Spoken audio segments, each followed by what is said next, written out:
सर्वेभ्यो नमो नमः। नमस्कार। स्वागत है आपका सरल संस्कृत सुगम संस्कृत में और मैं हूं प्रतिभा दीक्षित। आज के वीडियो में हम संस्कृत शिक्षण में पाठ योजनाओं के विषय में बात करेंगे। देखिए, वैसे ये कोई इस प्रकार का विषय नहीं है जिसके लिए आपको कुछ पढ़ाया जाए या समझाया जाए, क्योंकि बीएड में जब आपने कक्षाएं ली होंगी तो वहाँ पर बहुत सारे पाठ योजनाएं आपने बनाई भी होंगी, कक्षाएं भी ली होंगी, तो ये आपको विषय आता होगा, इसमें कोई संदेह नहीं है। लेकिन परीक्षा में इसमें किस तरीके के प्रश्न पूछे जाते हैं, ये बताना इस वीडियो का मेरा मुख्य उद्देश्य है। दूसरा, हो सकता है आपको कुछ समय हो गया हो बीएड किए, तो आप जो क्रम है पाठ योजनाओं का उसको भूल गए हों, या फिर किस प्रकार की विधा में कौन सा सोपान मुख्य होता है ये आप भूल गए हों। तो उन सभी विषयों के बारे में हम इस वीडियो में बात करेंगे, जिससे कि आपका एक तरह से रिवीजन भी हो जाए और परीक्षा की दृष्टि से भी आपके लिए वीडियो उपयोगी सिद्ध हो। तो सभी गद्य, पद्य, व्याकरण, अनुवाद और नाटक, इन सभी के विषय में जिस प्रकार की पाठ योजनाएं होती हैं उनका अध्ययन हम इस वीडियो में करेंगे। सबसे पहले हम बात करते हैं गद्य की पाठ योजना की। पाठ योजना का क्या तात्पर्य है? पहली बात तो ये है, तो पाठ योजना का तात्पर्य है जो भी लेसन, जो भी विषय आप पढ़ा रहे हैं, पढ़ाने वाले हैं कक्षा में, उसकी प्लानिंग करना, उसकी योजना बनाना कि किस क्रम में, किस तरीके से, किस विधि से आप उसको पढ़ाएंगे कक्षा में, जिससे कि एक मनोवैज्ञानिक तरीके से आप विद्यार्थियों को सक्रिय कर पाए कक्षा में। आपका जो उद्देश्य है शिक्षण का वो पूरा हो पाए, जो उस पाठ विशेष का उद्देश्य है वो पूरा हो पाए, और छात्र भी उसमें सक्रिय रहें, उसमें रुचि लें। तो कुल मिलाकर मनोवैज्ञानिक तरीके से एक पाठ की पढ़ाने से पहले योजना बनाना, उसकी प्लानिंग करना, वो पाठ योजना होता है। और देखिए, संस्कृत में प्रत्येक विधा का एक अलग अलग उद्देश्य है, एक अलग अलग उसका प्रयोजन होता है। काव्य रसानुभूति के लिए पढ़ाया जाता है, व्याकरण भाषा के ज्ञान के लिए पढ़ाया जाता है, इसी प्रकार नाटक है, गद्य है, तो इनका अलग अलग एक उद्देश्य है। तो किस प्रकार से उद्देश्य की प्राप्ति हो, किस प्रकार से पाठ को एक तरीके से प्रस्तुत किया जाए कक्षा में, ये सब पाठ योजना के अंतर्गत आता है। तो पढ़ाने से पहले ये सब प्लानिंग की जाती है। इसमें कुछ चरण होते हैं, कुछ क्रम होते हैं, कुछ सोपान होते हैं जिसके अंतर्गत इनको पढ़ाया जाता है। तो गद्य में, गद्य पाठ योजना की बात करते हैं। गद्य पाठ योजना में एक देखिए दो तरीके हैं। एक तो है कि जो थ्योरेटिकल बातें हैं, जो सैद्धांतिक बातें हैं, जो आपको अपनी डायरी में लिखकर ले जानी होती थी जब आप लेसन देने जाते थे बीएड में उस वक्त। तो एक बार आपको उसके विषय में बता दूंगी। उसके बाद जो प्रैक्टिकल है, जो व्यवहारिक है, जो हम कक्षा में जाने के बाद करते हैं, फिर हम उसी पाठ योजना के विषय में बात करेंगे। तो एक बार हम उस थ्योरेटिकल बात को कर लेते हैं जो डायरी में हमारे पास अंकित होती थी। सबसे पहले आपके पास नाम लिखा होता था कि आपका नाम क्या है, जो अध्यापक है उसका, विद्यालय, दिनांक, कालांश, कौन सी विधा पढ़ाने वाले हैं, कौन सा प्रकरण पढ़ाने वाले हैं, ये सारे आपको अंकित करने होते थे डायरी के प्रारंभ में। उसके बाद शिक्षण के उद्देश्य लिखे जाते थे। इन शिक्षण के उद्देश्यों में जो अपेक्षित व्यवहारगत परिवर्तन है, ये मुख्य उद्देश्य होता है। इसके अतिरिक्त इसके अंतर्गत शिक्षण उद्देश्यों में ज्ञानात्मक उद्देश्य होते हैं, अर्थग्रहणात्मक उद्देश्य होते हैं, अभिव्यक्ति से संबंधित उद्देश्य होते हैं, अभिरुच्यात्मक उद्देश्य होते हैं और अभिवृत्त्यात्मक उद्देश्य होते हैं। तो इन सभी का वर्णन डायरी में किया जाता था कि ज्ञानात्मक उद्देश्य क्या क्या हैं इस पाठ के, जिसको हम पढ़ाने वाले हैं। भाषा तत्वों का ज्ञान करवाना, विषय वस्तु का ज्ञान करवाना, सुनकर अर्थ ग्रहण विद्यार्थी करेगा, पढ़कर अर्थ ग्रहण विद्यार्थी करेगा। इसके अतिरिक्त अभिव्यक्ति के क्या उद्देश्य होते थे कि विद्यार्थी इस पाठ को पढ़ने के बाद इस विषय से संबंध मौखिक अभिव्यक्ति कर पाए, इस विषय से संबंधित लिखित अभिव्यक्ति कर पाए। अभिरुच्यात्मक किस प्रकार के उद्देश्य होते हैं, तो जो छात्र हैं वो पाठ्य पुस्तक के अतिरिक्त अन्य पुस्तिकाओं में भी अपनी रुचि प्रदर्शित करें। इस प्रकार के जो रुचि से संबंधित हैं वो अभिरुच्यात्मक उद्देश्य में आते हैं। अभिवृत्त्यात्मक में अभिवृत्ति से संबंधित आते हैं उद्देश्य, कि जो पाठ हम पढ़ा रहे हैं उसके द्वारा जो विद्यार्थी है, जैसे कोई चिकित्सकों से संबंधित पाठ है तो उसमें चिकित्सकों के प्रति आदर प्रदर्शित करेगा, गद्य भाग के प्रति आस्था प्रदर्शित करेगा, संस्कृत के प्रति आस्था उत्पन्न होगी। इस प्रकार के अभिवृत्त्यात्मक उद्देश्य होते थे। उसके पश्चात पूर्व ज्ञान के परीक्षण के लिए यहाँ पर पूर्व ज्ञान के विषय में लिखा जाता था कि विद्यार्थी इससे परिचित है या नहीं है। सहायक सामग्री जो हम प्रयोग करने वाले हैं कक्षा में, उसके विषय में लिखा जाता था। फिर पाठ की उपस्थापना की जाती थी। प्रस्तावना प्रश्न होते हैं 4 या 5, वो पूछे जाते हैं। अंत में एक समस्यात्मक प्रश्न होता है। उसके पश्चात उद्देश्य का कथन किया जाता है कि हम अमुक विषय का अध्ययन इस कालांश में, इस कक्षा में करने वाले हैं। उसके पश्चात जो शिक्षक है वो उस विषय का प्रस्तुतिकरण करता है। इसमें सबसे पहले शिक्षक के द्वारा आदर्श वाचन किया जाता है और उसके पश्चात विद्यार्थियों के द्वारा अनुकरण वाचन किया जाता है।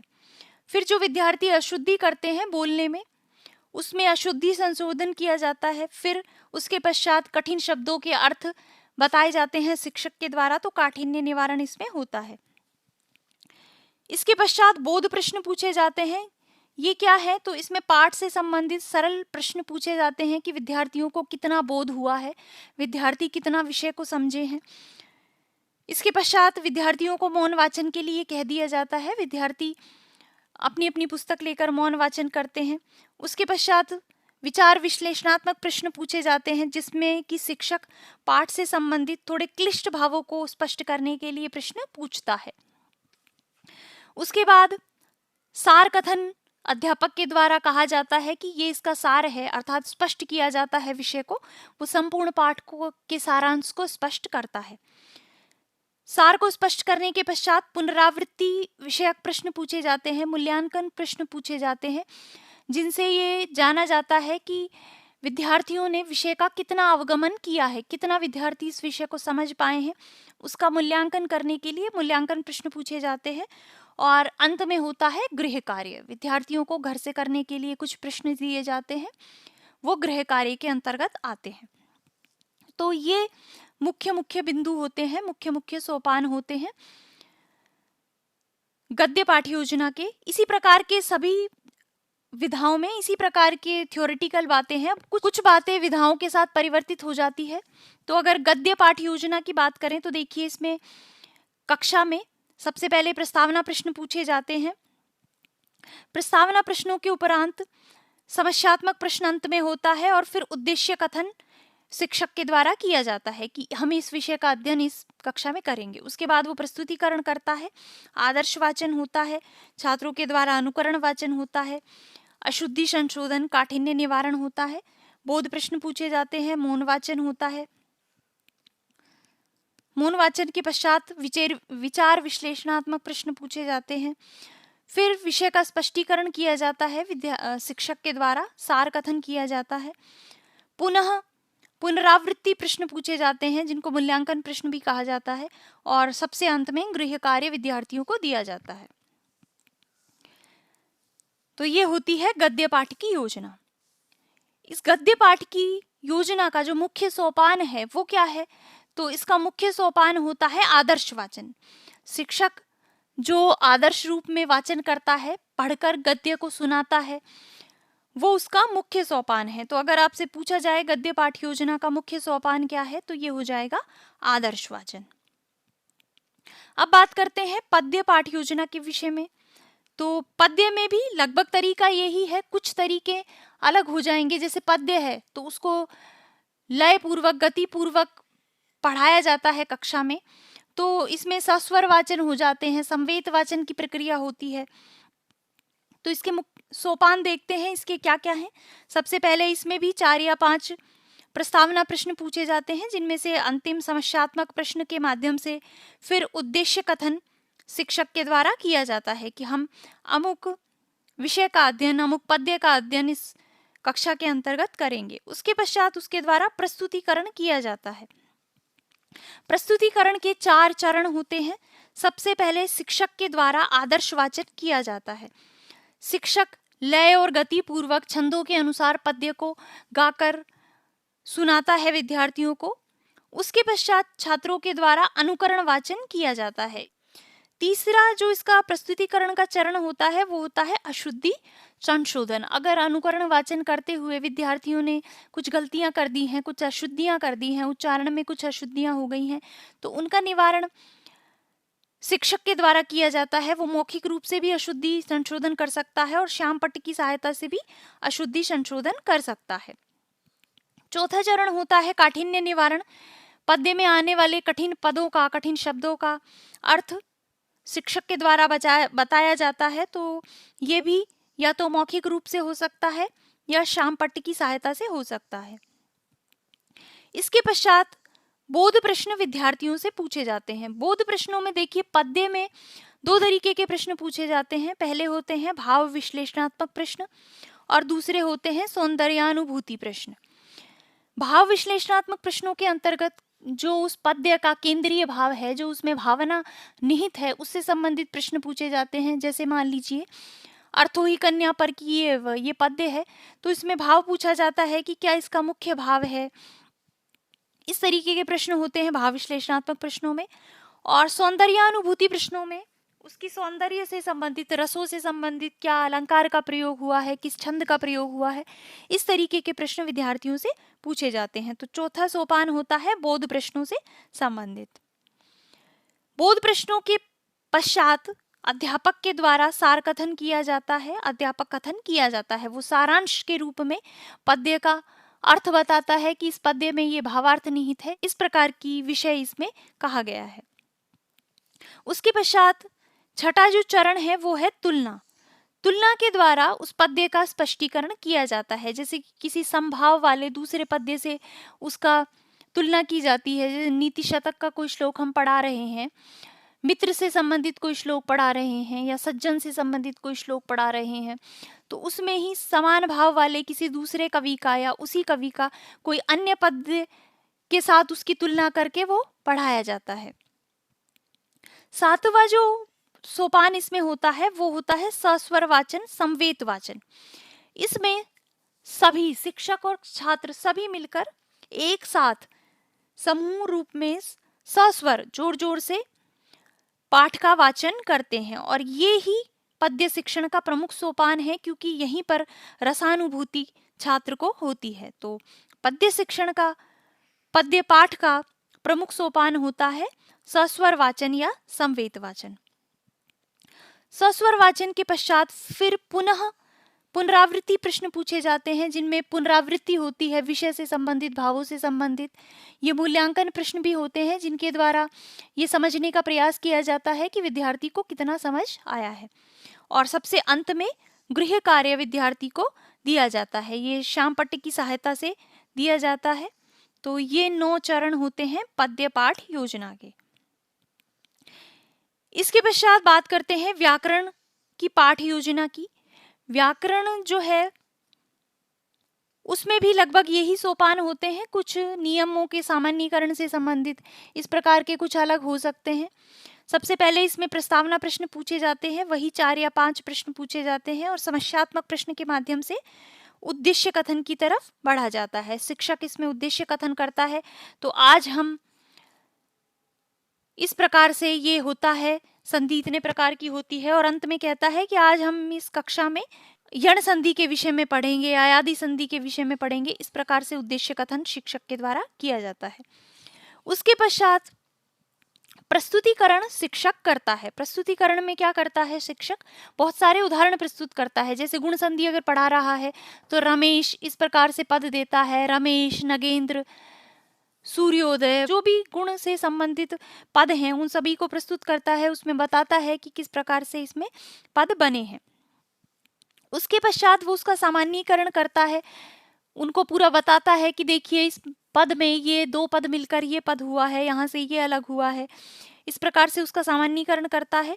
5वां चरण होता है इसमें नियमीकरण का। नियम बताया जाता है कि जैसे कि रमेश में रमा प्लस आ प्लस ई मिलकर ए हो गए हैं, सूर्योदय में उ प्लस आ प्लस उ मिलकर ओ हो गए हैं। तो इस प्रकार से जब अ या आ के पश्चात जब इक आते हैं तो उनके स्थान पर गुण एकादेश हो जाता है। आदि गुण सूत्र का वो नियमीकरण करता है।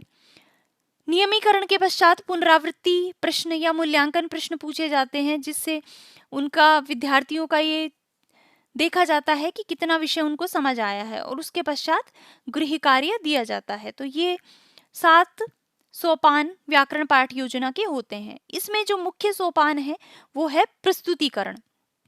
यहाँ पर आप नियमीकरण को मुख्य सोपान ना समझें, यहाँ पर प्रस्तुतिकरण मुख्य सोपान होता है, जहाँ पर विभिन्न उदाहरणों के माध्यम से विषय को स्पष्ट किया जाता है। तो ये है व्याकरण पाठ योजना। इसके पश्चात बात करते हैं अनुवाद पाठ योजना की, कि जब अनुवाद कक्षा में सिखाया जाता है तो किस प्रकार की पाठ योजना होती है, किस प्रकार से पढ़ाया जाता है पाठ कक्षा में। देखिए, अनुवाद जो है उसका उद्देश्य होता है द्विभाषा का ज्ञान प्राप्त करना, द्विभाषा का ज्ञान शिक्षार्थियों को देना, विद्यार्थियों को देना। तो इसका जो मुख्य सोपान होता है अनुवाद पाठ योजना का, वो होता है साक्षात अनुवाद। ये इसका मुख्य सोपान होता है। इसमें भी लगभग वही है, कुछ एक अंतर है तो देखते हैं। सबसे पहले इसमें प्रस्तावना प्रश्न है। प्रस्तावना प्रश्नों के माध्यम से जो छात्र हैं उनके पूर्व ज्ञान को परखा जाता है। उसके अंत में समस्यात्मक प्रश्न से फिर उद्देश्य कथन की तरफ बढ़ा जाता है, तो शिक्षक के द्वारा उद्देश्य कथन होता है। तीसरा सोपान होता है प्रस्तुतिकरण का। जैसे शिक्षक को लट लकार के विषय में कक्षा में पढ़ाना है, लट लकार से संबंधित अनुवाद पढ़ाना है, तो प्रस्तुतिकरण के अंतर्गत जो शिक्षक है वो श्यामपट्ट पर लिखता जाता है, लट लकार से संबंधित कुछ उदाहरण लिखता है, फिर उनको वो समझाता है, और जो छात्र हैं वो ध्यानपूर्वक उसकी बातों को सुनते हैं और पूछे गए प्रश्नों के उत्तर देते हैं। तो इस प्रकार से इसमें प्रस्तुतिकरण किया जाता है। प्रस्तुतिकरण के पश्चात चौथा चरण आता है मौन वाचन का, जिसमें कि फिर विद्यार्थी जो हैं वो स्वयं पढ़ते हैं और दिए हुए वाक्यों को देखते हैं। उसके पश्चात चित्रांकन का भी एक चरण इसमें आता है। अगर कुछ पद ऐसे हैं जिनको चित्रों के माध्यम से समझाना है या चित्र बनाकर समझाना है, तो वो चरण भी इसमें होता है। इसके पश्चात काठिन्य निवारण होता है। अगर कोई कठिनाई किसी भी विषय से संबंधित विद्यार्थियों को आ रही है तो शिक्षक उनका निवारण करता है।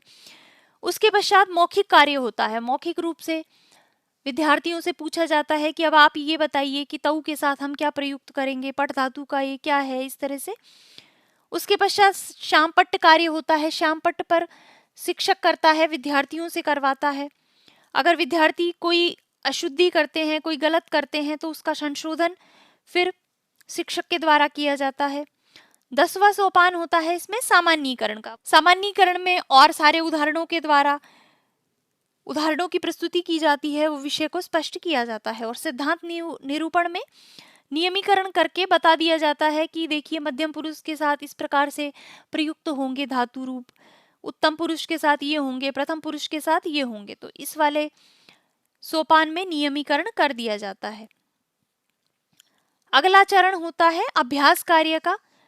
वहां पर कक्षा में ही कुछ श्यामपट्ट पर दे दिया जाता है उनको अभ्यास कार्य, और जो विद्यार्थी हैं वो अपनी उत्तर पुस्तिका में वो कार्य करते हैं। और अंतिम चरण होता है गृह कार्य। गृह कार्य से संबंधित कुछ प्रश्न विद्यार्थियों को दिए जाते हैं।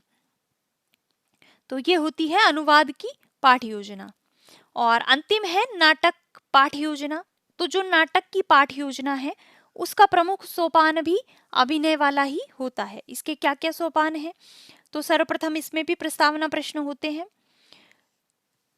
फिर उद्देश्य कथन शिक्षक के द्वारा किया जाता है, फिर प्रस्तुतिकरण या वाचन होता है। वाचन में सर्वप्रथम शिक्षक के द्वारा आदर्श वाचन किया जाता है। आदर्श वाचन के पश्चात छात्रों के द्वारा अनुकरण वाचन किया जाता है। इसके पश्चात बोध प्रश्न विद्यार्थियों से पूछे जाते हैं, जिसमें कि विषय से संबंधित सरल और विषय को स्पष्ट करने वाले प्रश्न होते हैं। 5वां सोपान होता है काठिन्य निवारण से संबंधित। अगर किसी पद के अर्थ को समझने से संबंधित कठिनाई है तो उसका निवारण किया जाता है। किसी वाक्य को समझने में कठिनाई है तो उसके निवारण किया जाता है। तो यहाँ पर 5वां चरण होता है काठिन्य निवारण से संबंधित। उसके पश्चात विषय वस्तु से संबद्ध प्रश्न विद्यार्थियों से पुनः पूछे जाते हैं। तत्पश्चात 7वां चरण होता है अभिनय का चरण। ये इसका मुख्य सोपान है। अभिनय के अंतर्गत सबसे पहले जो शिक्षक है वो आदर्श अभिनय करता है। इसमें वो सभी पात्रों की भूमिका स्वयं ले लेता है और अभिनय के द्वारा फिर उस नाटक को पढ़ता है। फिर शिक्षक के द्वारा बहुत सारे छात्रों को, भिन्न भिन्न छात्रों को भिन्न भिन्न पात्रों की भूमिकाएं दी जाती है, भूमिका वितरण का कार्य किया जाता है और तत्पश्चात अनुकरणाभिनय होता है। प्रत्येक छात्र अपने प्रसंग के अनुसार, भावों के अनुसार अपने संवादों को बोलता है और कक्षा में ही नाटक का अभिनय किया जाता है। ये इसका मुख्य सोपान है क्योंकि इसमें रसानुभूति विद्यार्थियों के द्वारा होती है। उसके पश्चात मूल्यांकन प्रश्न होते हैं, पुनरावृत्ति प्रश्न होते हैं। विद्यार्थियों को कितना समझ आया है इसका आकलन करने के लिए पुनरावृत्ति प्रश्न या मूल्यांकन प्रश्न पूछे जाते हैं और अंत में होता है गृह कार्य। तो ये लगभग समान समान ही चरण सारी विधाओं में है, कुछ अलग हैं जो कि पर्टिकुलर एक विधा से संबंधित है। तो आप एक बार इनको फटाफट से देख लीजिए, इनका रिवीजन कर लीजिए जिससे आपको याद भी हो आएगा। और इनके जो मुख्य सोपान हैं, प्रत्येक विधा का जो मुख्य सोपान है उसको आप अच्छे से याद रखें क्योंकि उससे संबंधित प्रश्न परीक्षा में पूछे जाते हैं। तो पाठ योजना से संबंधित लगभग सभी विषयों को इस वीडियो में हमने कवर कर लिया है। तो इस वीडियो को यहीं पे समाप्त करते हैं। मिलते हैं नेक्स्ट वीडियो में, तब तक के लिए धन्यवाद।